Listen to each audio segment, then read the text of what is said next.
Hello from Salt Lake City, Utah, the headquarters for the National Association of Certified Evaluators and Analysts, NACVA, and the Consultants Training Institute. Thank you for joining us for this YouTube Live event, Get Published, featuring the editors of NACVA's publications. Those publications include the Value Examiner, the Quick Read, the National Litigation Consultants Review, and Around the Valuation World webcast. We will not have the editor of the Value Examiner on this broadcast. She was unavailable today, and we will be scheduling a broadcast with her, I believe in December, where we will speak specifically about the opportunities to get published through the Value Examiner. But we are joined today by Dermot O'Neill, who is the Senior Technical Editor for the National Litigation Consultants Review, and also Greg Caruso, who is the Senior Editor for the Around the Valuation World webcast. Good afternoon, gentlemen. Greg. Hi, Brian. Good afternoon.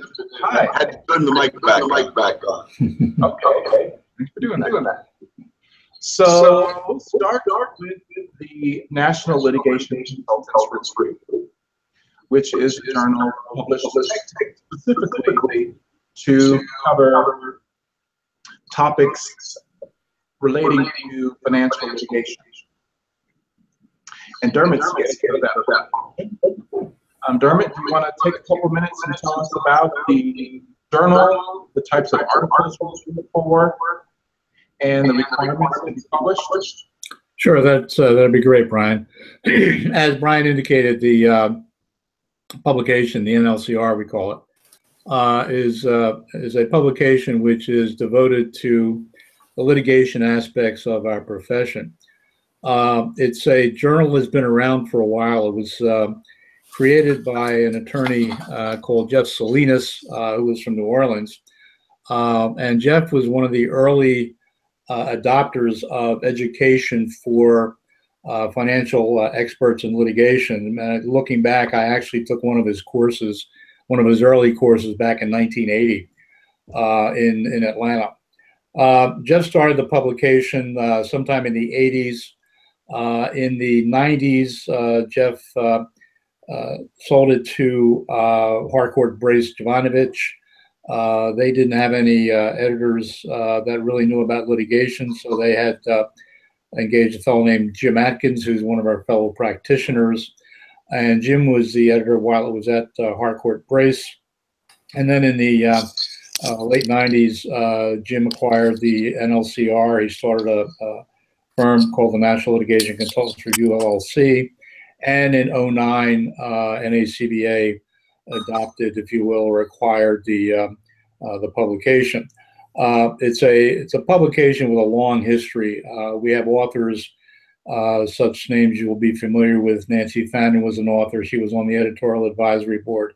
Larry Maston was on the editorial advisory board, also an author. Tom Porter was on the editorial advisory board and an author. And then we have people like Paul French, Howard Zanman, and so forth that have written for the publication, also been on the editorial advisory board. Our articles cover anything related to litigation. And I'm talking about things like bankruptcy, insolvency, business valuation as it relates to your litigation experiences. Experiential articles are interesting, such as your experience the first time you testified in court, or the first time you testified in deposition, and so forth. Experience as to cases. We had an article last year about a case that took 15 years and the different experiences that the professional had in the case. Most of the readers are experienced professionals, some experience in litigation, some not. So we're not looking for real basic articles. For example, an article on the build-up method probably would not be appropriate unless the article was in the context of how you experience the build-up method in a litigation situation. The articles are written by a wide range of authors. We have PhDs, for example. a couple of years ago when the ACA was coming into play. We had an article by an economics professor who questioned what impact the ACA would have on personal injury awards if the plaintiff didn't have coverage under the ACR like they were supposed to, that sort of thing. So it's a very, very broad publication, but again, the article shouldn't be basic. We do have a articles guideline, which is about a 9-page booklet, which gives you tips about writing for the publication and so forth. So I'll let it go at that. If there's any questions, we can take them later. But that's kind of the broad overview of an old publication that goes back to 1980s. Hi, Dermot, I do have a question. Sure. What is the peer review process utilized by the NLCR? The peer review process is rather extensive. The first an article comes in, it generally will come to me, and I will look at it and see if it's an article that really fits with the publication. If it does, then it will go into a particular issue. If it doesn't fit with the publication the way it's written, then we make decisions. Sometimes, for example, it'll be an interesting topic, but the writing needs work. And so one of the members of the editorial advisory board will work with the author to kind of create an article that is appropriate. And then once that is done, then it will go into the publication of a particular issue. Once a particular issue is put together with all the different articles, each member of the editorial advisory board, and we have about 10, get that particular publication. They read the publication, they note their comments and so forth, and then we have a conference call prior to publication, and we each put in our 2 cents, if you will, into every article, and we go down as far as commas and so forth, but primarily we're looking for technical content. Now, one thing we're very, very careful of, and I think the authors really appreciate this, is that we recognize that once an article is published, that it's going to be fair game for opposing counsel if the author is in testimony and so forth. So we're very aware and very careful about looking at the author's terminology and so forth, so they're not getting themselves in trouble. We will, if there is a significant or a substantive change in an article, we'll contact the author and say, here's our suggestion, do you agree or disagree?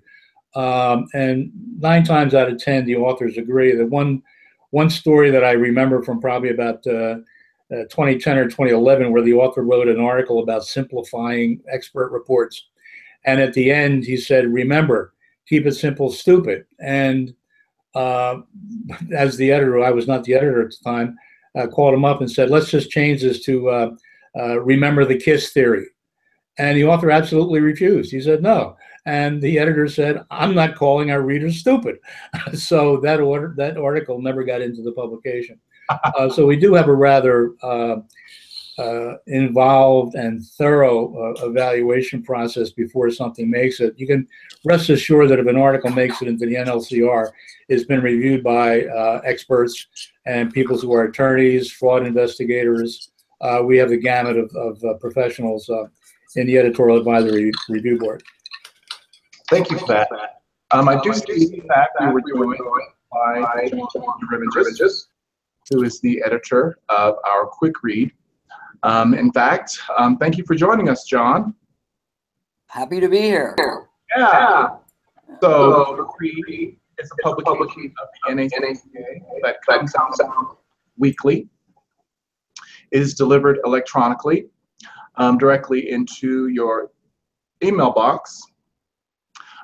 John, can you talk to us a bit about the types of articles you're looking for the Quick Read and the process that is utilized by yourself and your board members to get those articles published, and some ideas or topics that would be good?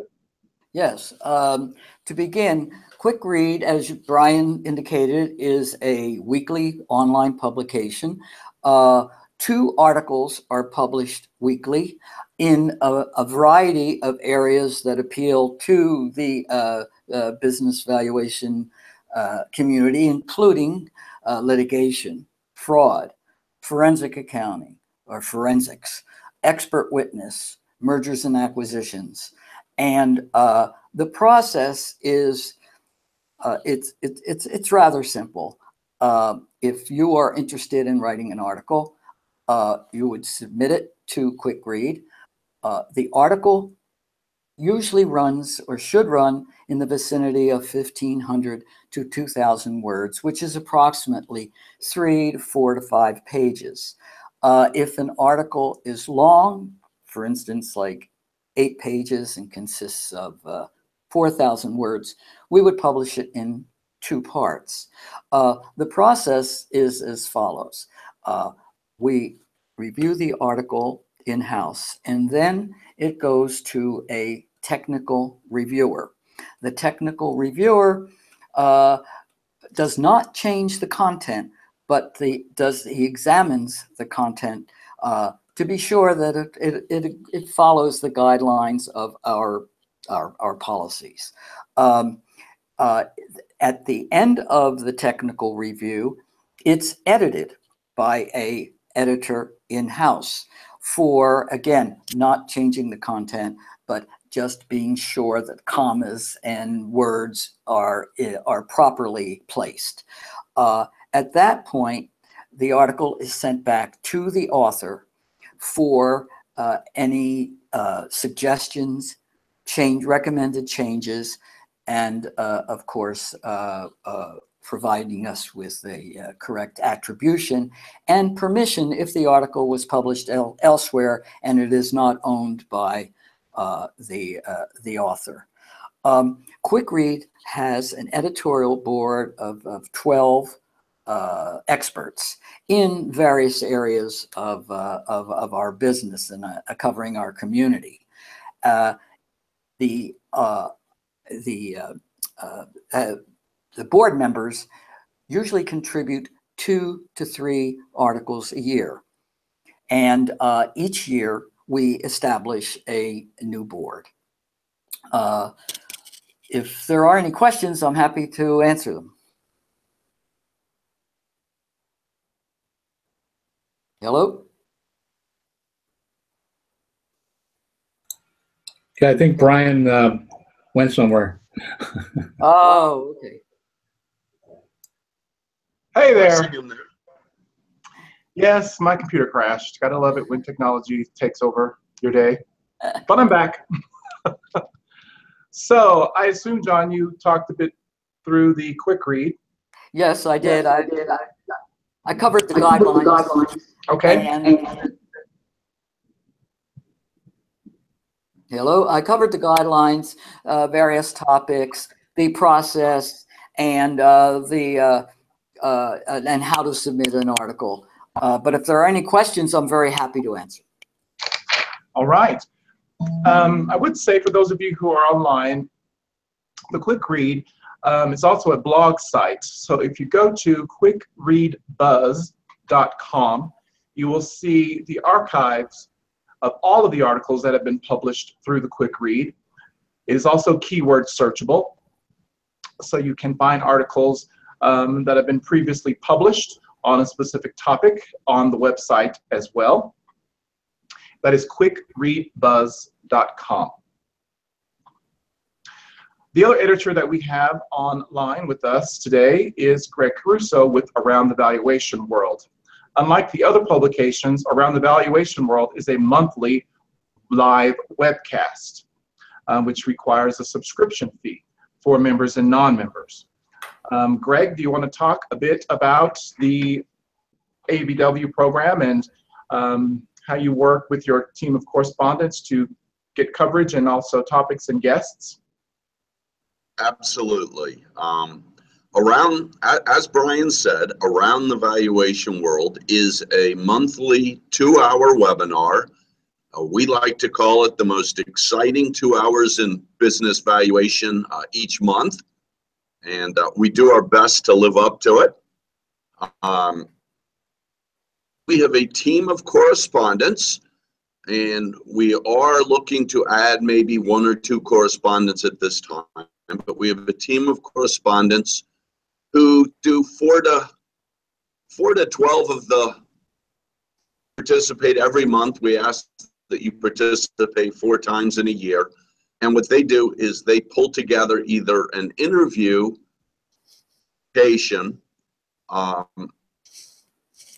related to business valuation, to forensics, to presenting evidence. Again, the topics covered by our association.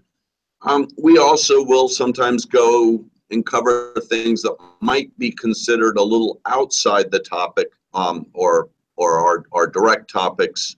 For instance, had a presentation on Ponzi schemes, things that relate. We also do occasionally cover practice management issues, things like liability insurance, for cybersecurity, which turned out to be a little bit timely based on Equifax. We're trying to cover the whole gamut for the practitioner, everything from the theoretical to something you can apply in your practice tomorrow. And we really try to cover that in every edition of our program. Always looking for qualified speakers, people who speak on a topic who would like to be interviewed on our show. And again, also, if perhaps you're an author, but you don't in publications, but you don't want to speak, we do summarize topics. Correspondents will occasionally summarize other articles and presentations. Sometimes they do their own if they have one that's current. Basically, our process, we broadcast on the 3rd Monday of the month. Sometimes for holidays, it bounces around a little bit. And we broadcast from 12:30, we get on for technical purposes Eastern, and we broadcast from 1 o'clock to about 2:45, again, Eastern time. It's 2 continuing.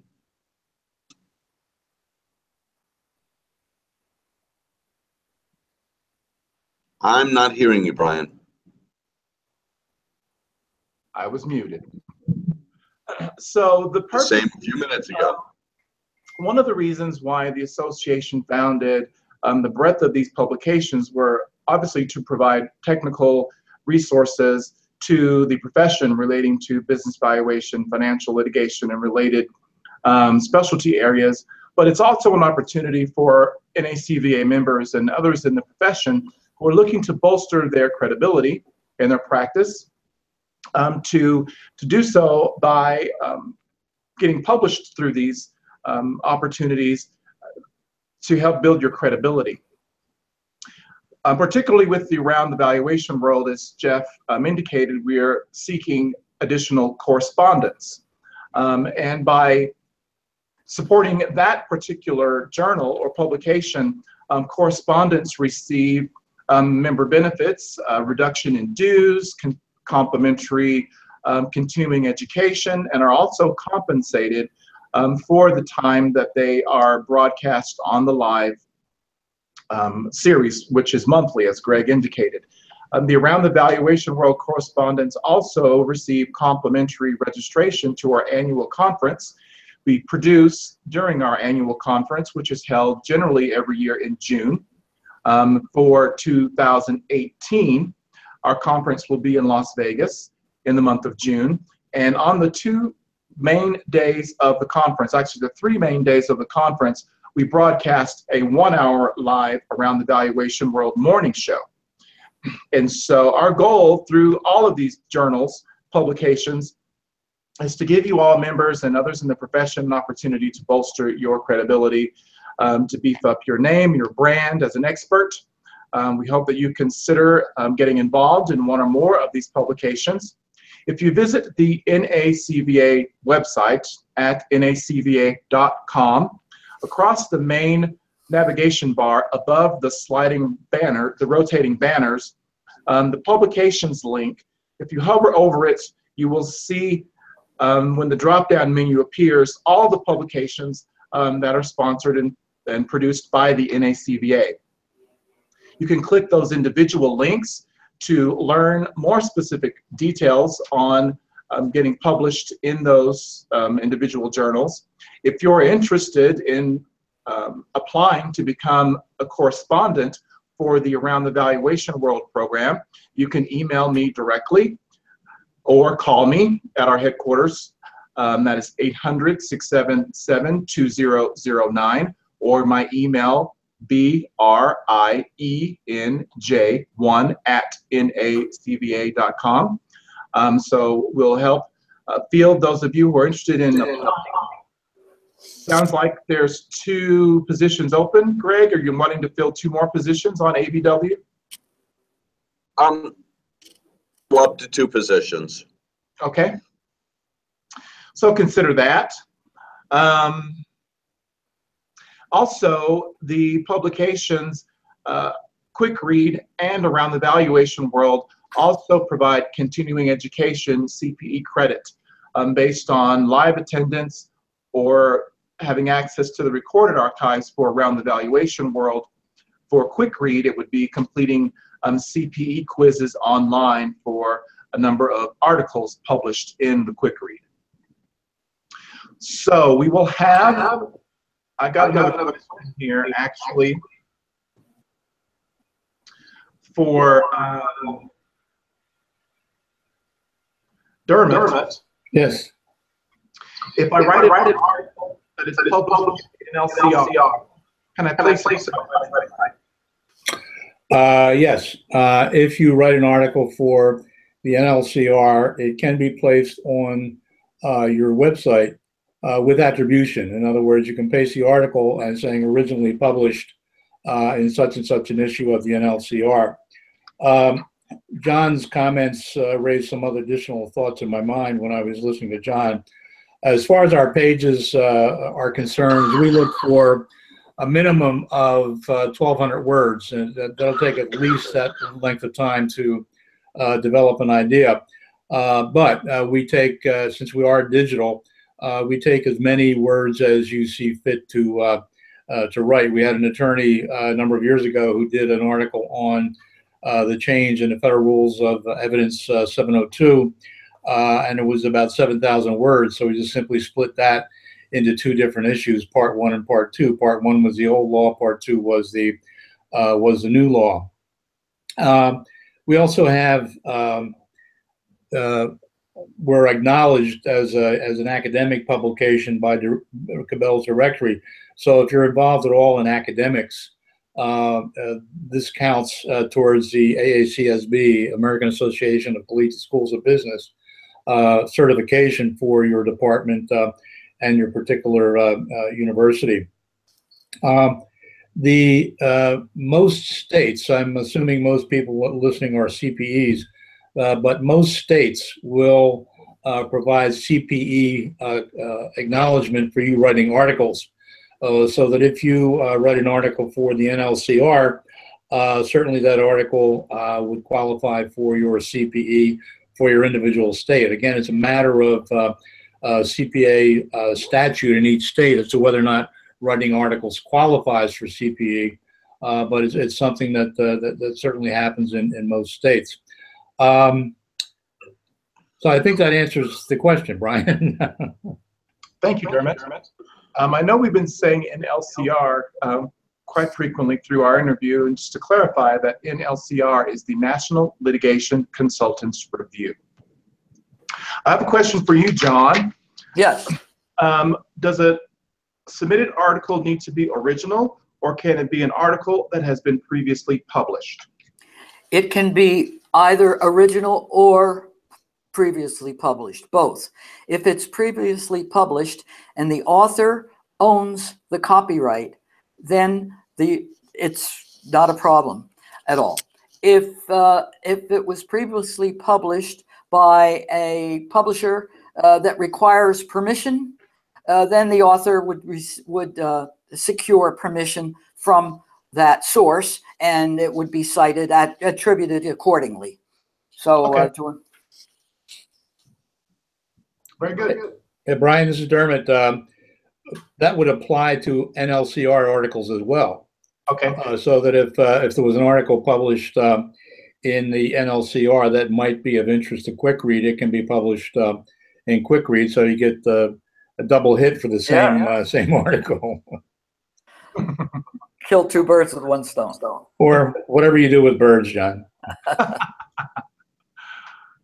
Well, all right. So thank you all for joining us. We had a pretty good audience today. For those of you who are online, we assume that you're interested in getting published in one of our journals. So please feel free to visit the NACVA.com. From the homepage, main navigation bar above the sliders, click Publications. You can see the individual publications and the contact information for our editors. And in the month of December, we will have a one-on-one conversation with Nancy McCarthy, who is the editor of the Value Examiner, discussing some opportunities to get published in the Examiner. She unfortunately was not available to join us today. But thank you to all of you who've joined us. We will be live online next month. Chinda, can you join us back once you get the date and the title for our next YouTube Live? We will be let me just pull that up really quick.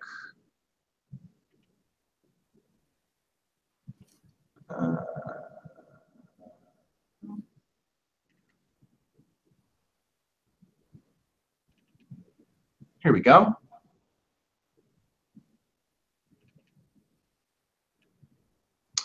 On November 29th, our YouTube Live will be Strategic Plans for 2018 to Build and Grow a Thriving Practice.